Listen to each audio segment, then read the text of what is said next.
Okay, I want to show you a framework that I've been working on for a while now. It's based on something called the 4 R's, but I've expanded it and refined it a little bit. I have come to realize that a lot of times when people talk about marketing, they are talking about tools as though they are a system or a process, but they're just tools. I mean, we all know there's a difference between swinging a hammer and building a house. Building a house is a process, it's something that you do. Swinging a hammer could be any number of things, which might include building a house, but it might be destroying a house or breaking a piggy bank or, I don't know, hitting a bad guy over the head as they're trying to break into your house. You can use the tool for a lot of different things, but that's not necessarily the process that you want, right? So, what I came up with is what I'm calling the marketing hierarchy of needs. I've got 5 different stations or levels, and I wanted to talk to you about those right here. This is what I've got so far. It may change over time. Okay, so the first thing we need to do is define what marketing is. I have this as a definition: the act of matching what people want and what a business offers. If you're not doing that with your marketing, you're not marketing. You're doing something else. Social media. People talk about that as a marketing thing. It's something that we do. Social media is actually just a tool. You can do any number of things with it, just like you can do any number of things with a hammer. But if it's I don't know, resharing cute cat videos, it's not marketing. Marketing is the act of matching what people want and what a business offers. Okay, moving on. So let's talk about the different levels. The first thing, I'm calling it pricing, products, and messaging. The big idea there is that you make sure you have products that fit the needs of your ideal client, pricing that is proven, and messaging that draws people in.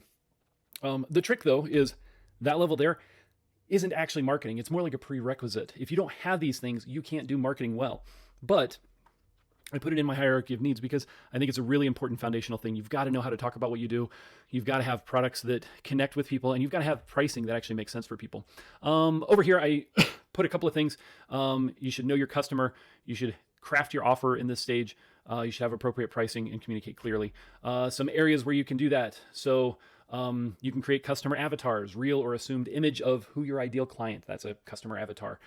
Compelling offer creation. I really like Alex Hormozy's stuff, and in it he talks about methods that create a compelling offer that's irresistible. I think he says your offer should be so irresistible that people would feel like an idiot to say no. Another one, product packages and prices. Do you have deals? Do you have discounts and add-ons? Do you have packages? What are the things you're putting together that makes it irresistible, the offer irresistible? And then communication. I'm a huge fan of StoryBrand. You know that.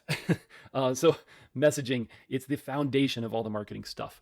It's like a prerequisite to do marketing. Okay, so let's move up. Authority and reputation. How do you craft how people perceive your brand? So I think this is the next level. Once you have your base stuff of what the product is and what your messaging is, are you putting yourself out there in authority or in a place of authority? Can you show you have authority? The big idea is show that you're the authority in solving your customer's problem. I have a couple of categories there. So company aesthetics. Do you look professional and presentable? Does it draw people in with how you look? Testimonials and reviews. Are you leveraging those? Are you collecting those? Do you have certifications and authority building type stuff like awards and things like that? And then I put communication in here because you can't really have authority and reputation if you're not communicating well. Some areas, company aesthetics, that would be logos, colors, website, printed goods, like business cards and brochures. You could put signage under there, that sort of thing. Testimonial and reviews. What does your Google My Business look like? Or Facebook reviews, that sort of thing. Are you collecting and sharing testimonials effectively? Under authority and certification, are there memorable dates like we've been in business for this many years? Do you have certifications and awards? If you don't, are you getting those? And if you do, are you sharing those in an effective way? For communication, what happens when you miss a call? Is there some automated way that texts them back and lets them know, or are people calling them back right away? On your website and social media, is there communication going on? Do you have good email campaigns that are actually getting in front of people and communicating well? Those are really, really important. So that's authority and reputation. The idea here is, do you look professional and are you behaving in a professional way? That is a very important part in this hierarchy of needs. And until you have the foundational things about pricing and products and messaging, and you have your authority and reputation built, it's hard to move up to the next thing. The next thing I have is reselling. So we so often look at marketing as finding people who have no idea who we are. But the reality is marketing is so much better when you're selling to people who already know and trust you. You're actually reselling to them. So in this area, the big idea is you're selling to people who know and love you, and you get their friends to buy from you too. So it's actually involving referrals. Here I have 3 different things. Website lead generation. Are you using your website to actually motivate people to take action? Or is it just this doormat that people step on? You know, it's like this thing that people go to the website and are passive. Maybe they look up your phone number or hours of operation or something like that. No, you want to have a website that is actually encouraging those people to sell to you. I put it under reselling because people have to know about you to go to your website. So they kind of already have a relationship with you. What are you doing with that? The other thing, how are you reaching out to past customers? How are you interacting with them? And how often are you inviting them to work with you again? Then we have referral systems. How are you taking your past customers who absolutely had a fantastic experience with you and adore you? How are you helping them tell other people about you? Okay, so in this area, I have under website lead generation, lead capture forms, drip campaigns, calls to action, those sort of things. And remember, this is a level higher than reputation building. Your website should be easy to use, easy to understand, attractive. It should have calls to action. But in this category, I put calls to action because that's like the thing that we're going to review and look at and really make it a functional site that's drawing people in. Past customer outreach, email campaigns, SMS, voicemail, birthday and anniversary campaigns, nurture newsletters, those sort of things, social outreach. Like, what are you doing to get those past customers to interact with you again?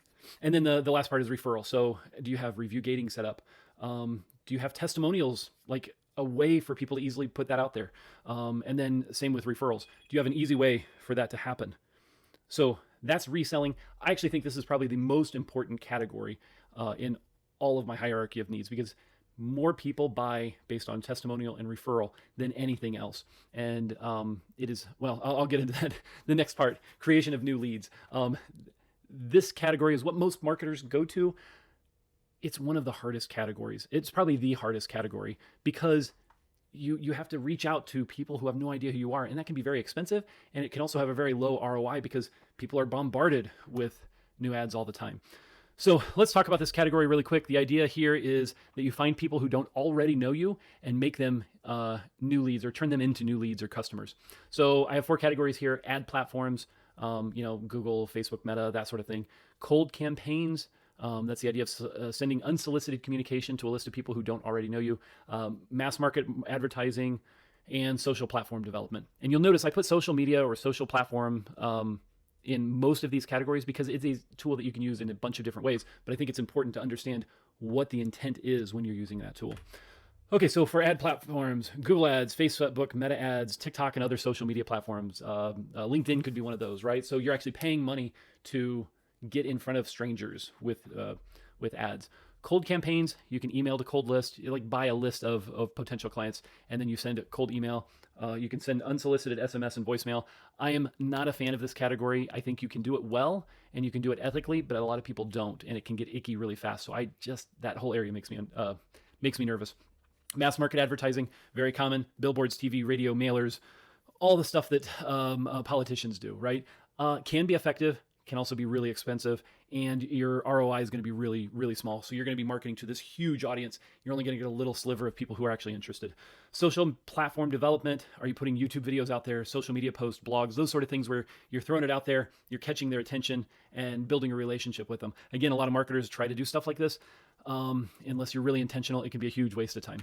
All right, the last one, retargeting. So this is actually very closely related to the creation of new leads, but almost nobody responds to the first ad the first time. So this very top tier is called retargeting new leads. The idea is that you stay in front of people who don't already know you. So those new leads you're creating, how do you stay in front of them long enough so that they become somebody who wants to work with you?